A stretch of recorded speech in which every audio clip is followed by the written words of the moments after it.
Hey guys, thanks for tuning back in to Pixel Rich Games, where we strive in making super hard, super fun. In this episode of Elden Ring, we're picking up from the last one and going deeper into what goes into picking the right seppuku weapon for you. Before we dive right in, give your boy some support by subscribing to the channel and liking this video to get YouTube's algorithm to promote the channel. We'll be using my three favorite setups to compare: dual Bandits curved sword, Godskin peeler and twin blade combo, and dual Uji katanas. We're talking about dual wielding here. Needless to say, we'll be applying seppuku on both weapons. If you don't know how to do that yet, I have a guide out, links in the description. First, let's go over why I think the Bandits curved swords are my overall best. The Bandits curved swords, when dual wielded, gain a jumping power stance. That's really the main reason why you're picking this weapon. What this means is we get multiple hits in when doing the jumping strong attack. More hits, faster bleed buildup. It also has the highest damage in its class, so no other curved sword can beat this, at least for this purpose. Our Godskin peeler and twin blade combo also has the same jumping power stance. In fact, the Godskin peeler beats the Bandits curved sword in DPS. So, why did I pick the Bandits curved sword as my best overall? First reason is we can farm for this weapon really early in the game. Take note, we can farm it. That means it takes a bunch of kills and resets to get one, but we can farm for as many as we want. And this actually connects to my second reason. Godskin peeler comes way later in the game. Plus, it's a mini boss drop, meaning we can only get one. No farm option here. Only way to get two of this awesome weapon is to have a friend trade it or get the second in New Game Plus.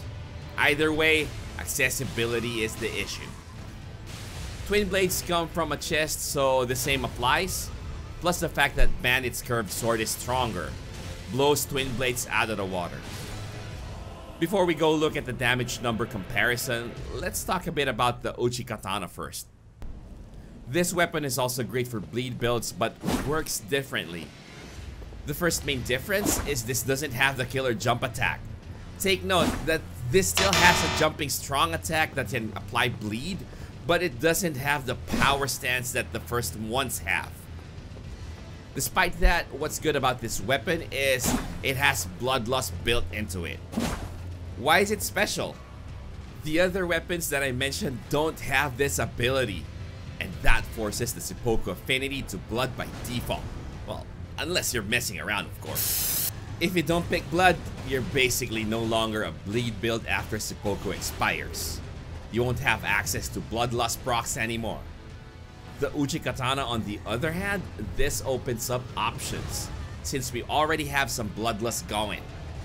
Let's start looking at numbers so it's easier to understand. Bandit's curved sword goes first. So to compare apples to apples, all the stats that we'll be looking at are at plus 24 weapon upgrade. This is how the sword looks like without seppuku. Now let's see what happens when we try to imbue this with seppuku. We have 282 base physical attack power. This is how much physical damage this weapon has at plus 24. Then we have an additional 214 physical damage that comes from the Ash of War. With its setup, this weapon has D strength scaling and C in dex. Not that good if you just stick with physical damage. Now instead of standard, let's look at blood affinity. From 282 base damage, it goes down to 237. Not good, right? Right. But look at the bonus damage. From 214, we now get a bonus of 287. All in all, we're still up by 28 points. This increase comes from the additional scaling that we get from Arcane. So with a standard affinity, we only scaled off of strength and dex. Now we get additional descaling from Arcane.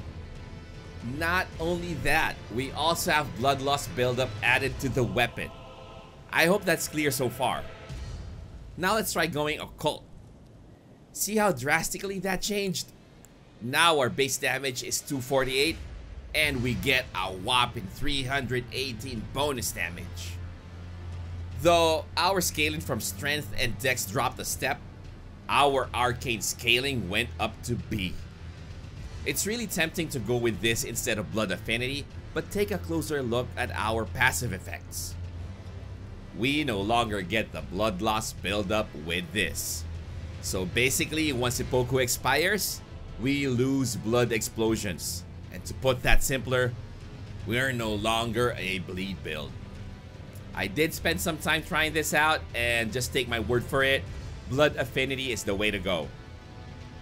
Twin Blades and Godskin Peeler works the same way. In the interest of time, let's just briefly go over the stats of Godskin Peeler. This is standard affinity. This is blood. And this is occult.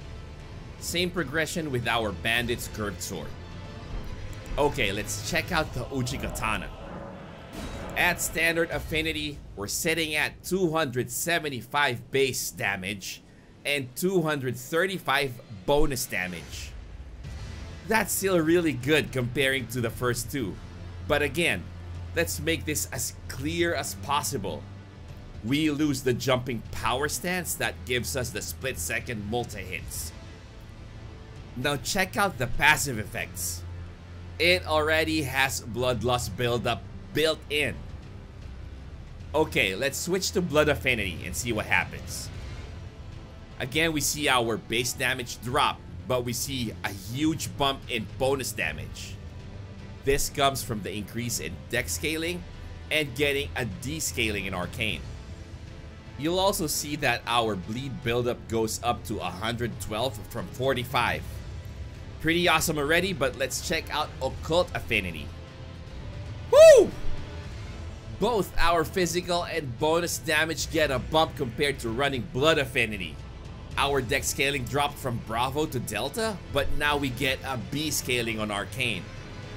Last thing to note here is our blood loss buildup didn't suffer much. From 112, it's only down to 85, which is still great. So, going back to the whole point of this vid, do you want to jump and slash, or do you want to run and slash? Don't forget the affinity scaling too when choosing your weapon. Going with blood gives better dex scaling, so it will make more sense to have more points in a dex, while occult scales better with arcane. Check out the description box for the link to my bleed build video if you're interested in seeing how I put it all together. Alright, that's it for me in this episode. I hope you find this guide useful. Thanks again for watching this video. Don't forget to subscribe to the channel and like this video to see more content on Elden Ring. Hit that bell to get notified whenever I have a new vid out. See you on the next one. Stay healthy, keep safe, and God bless us all.